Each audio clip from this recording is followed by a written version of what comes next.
Okay, so that's all about drawing lines. Now we're going to go on to the task. So they're going to get shown a task here. So draw a square. Okay, that might be one of the tasks. Actually, that will not be a task. So because draw a square is in the sort of the pre-level, we're not going to give that. So they'll be given basically to start with one of these tasks. So it could be draw a rectangle, an isosceles trapezium, a parallelogram, or a kite, and that will be displayed up here. The child then has to do that. So we'll say, okay, they have to draw a kite. So they might go, okay, we'll draw a line from there to there, and then we'll draw, let's get this out a bit easier. And then we'll draw a line from there to there, and then from there to there, and then from there to there. There we go. And that's it. They should not get filled in ones like that, but there we are. So that's what they've drawn here. Okay, they drew that. And they say, you know what, I'm happy with that. So now they tap the submit button. Just to quickly mention reset, if they tap reset, then basically everything they drew would go away. Okay, all the drawn lines would get destroyed. So yeah, so they tap submit. So now we check if it's done. So each of these has pass conditions. So let's have a look. So one UP. What does that mean? That means one unique polygon. So this here is one unique polygon. If they did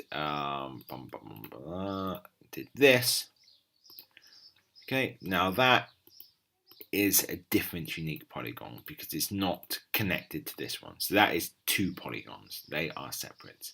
This is one unique polygon. Okay. Next thing we'll check for 4 lines. Are there 4 lines? 1, 2, 3, 4. Yes, there are 4 lines. Okay, so that's cool. All right. 2 lines of same length A, other 2 lines of same length B. So A and B aren't set values throughout the game. They're sort of like we need to, basically I'm just saying that like 2 lines should be of one length and the other 2 lines should be of a different length. So you see, okay, well that line and that line, they're the same length, and this line and this line, they're the same length and the difference. So this would be like 2 lines of same length A, and that would be 2 lines of same length B. So you say, yes, that is passed. Okay. The angle between the pair of lines A is different to the angle between the pair of lines B. So what we're looking for here. All right, well this is, we'll say these are the A lines, the 2 at the top here. So that's got an angle between them of 90 degrees. And then this is the B lines at the bottom here because they're the different length pair. That's got an angle between them of, I don't know, 30 degrees or whatever. So yes, the angle between these 2 lines is different from the angle between those 2 lines. That is fine. No angle between any lines is greater than 180 degrees. So you check the angle between each of the lines. So, yeah, that's not wrong. Yep. So you just check between each of the lines that none are greater than 180. So yes. And then you'd also check the universal pass conditions. This is true for every time they tap submit. All points that I use must have exactly 2 lines connected to it. So these are the use points here, the 4 that have the lines coming off, and that's got 2 lines, that's got 2, that's got 2, that's got 2, so that's fine. Yeah, that's just to make sure as well that there's like a complete thing, because it's not possible to like, if you know, you do this and this and this, you know, and that and that, and, you know, if you were to do all that, it's like, well, that's got 2 lines, 2 lines, 2 lines, 2 lines, but this has only got the 1 line coming off of it. So it's just a way of ensuring that there's a complete, a closed polygon, is that every point would have 2 lines coming off of it. Yes, and it should not be possible to have more than 2 lines off a polygon. So that's a pass. That's like, okay, yeah, we've done that correctly. So what would happen then? So the pass states, alright, so if what they draw meets all the conditions in the task, then they have a correct answer. They'll score a point, and this leftmost unmarked square at the top will go green, similar as it did in the previous section. The task box will go green, so this here would also go green, so yay, that's correct. Quaddy, we've got 3 random phrases here that Quaddy will say, and then a moment after that is done, this task box will fade, the text in here will fade out, the drawn quad or quads here will fade out, and a new task would fade in. If what they draw does not meet all the conditions, even if it meets most of them but doesn't meet a couple, then they have an incorrect answer. The leftmost unmarked square would go red. The task box will turn red. Quaddy will again say, they've got 3 random phrases here that Quaddy will say one of, and a moment after that's finished, the task box will return to its normal colour, and the child has to try again. So the quad they drew stays there, and the task that was there stays there, but they just have to try the task again. So they'll usually then hit reset so they can sort of clear it out. But we're not going to fade them out, so they can actually look and think, okay, what did I do wrong? They get 10 total presses of the submit button. So it's not that they're going to get given 10 tasks, it's just that they can press submit 10 times. After the attempt to submit is pushed, we then check their score. If they scored at least 8 points, then hooray, they get the congratulations screen. The door is opened. Captain Spark is elated, and Quaddy is sort of like shocked, like, oh no, he's going to get out. And the narrator is going to be saying, congratulations are perfect here, not Quaddy, because Quaddy doesn't really want you to go. And then it's going to be the continue button here, which will take to the next slide. If you fail to get at least 8 points, then we're going to have to sorry, try again. We're going to have narrator saying sorry, try again.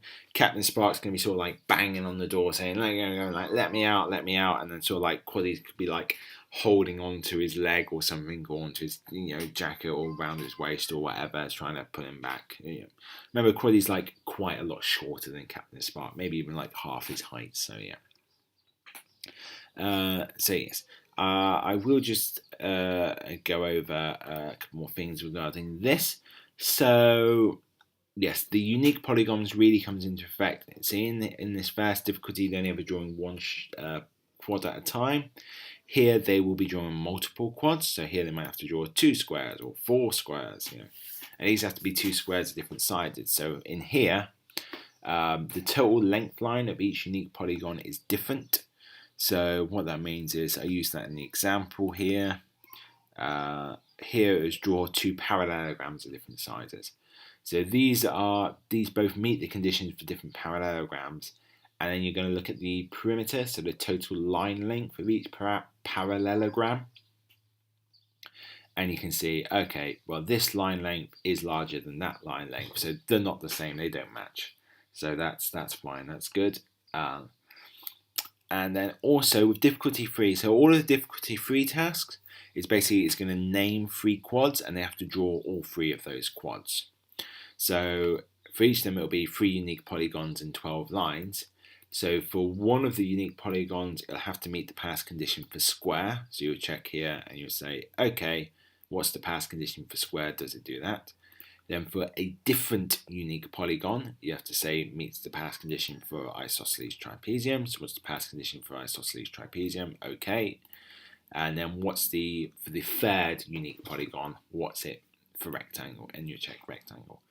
I feel that these should be thorough enough without being too specific, because there are some like unusual things you can do. Because you'd think for like square that like, well, the only thing that you could really do is do like that and that and that and that and that, and you've got a square. And then you could do it, obviously make it bigger. You can, you could say, well, perhaps they could do it like that, and that's like a big square. But what they could also do for square is oh, sorry if I did that. That went there, and that went there, and that went there. This is also a square. The side of each length is exactly the same, because the distance between each of these points is the same. So that is also a square. So be aware of sort of like unusual things like that they can do. Okay, regarding hints. So when they tap the hint bulb, what will happen is the task text will actually going to fade out for a moment. And then what I want you to do is display the relevant quadrilateral. So if the task was draw a rectangle, then the task text would fade out, and then you would have this rectangle sort of fade into just. It's got a bit weird that. I don't know. You know what I mean. This rectangle will then fade in onto the task. Just sort of like to show, okay, this is what a rectangle looks like, just to give them like a bit of assistance. And then what that also means though is on the difficulty 3, if they're tapping the hint button, then you're going to have 3 quadrilaterals fade in, so they sort of need to be like made slightly smaller and shifted around a bit so that they all fit in there, nicely without being, too jammed in that you can't tell them apart. There we go. Alright, so that's it. So we've covered that. So now this is the end of the game. So we've got Captain Spark now sort of running away from Quaddy, saying, and Nari saying Captain Spark bids Quaddy a fond farewell.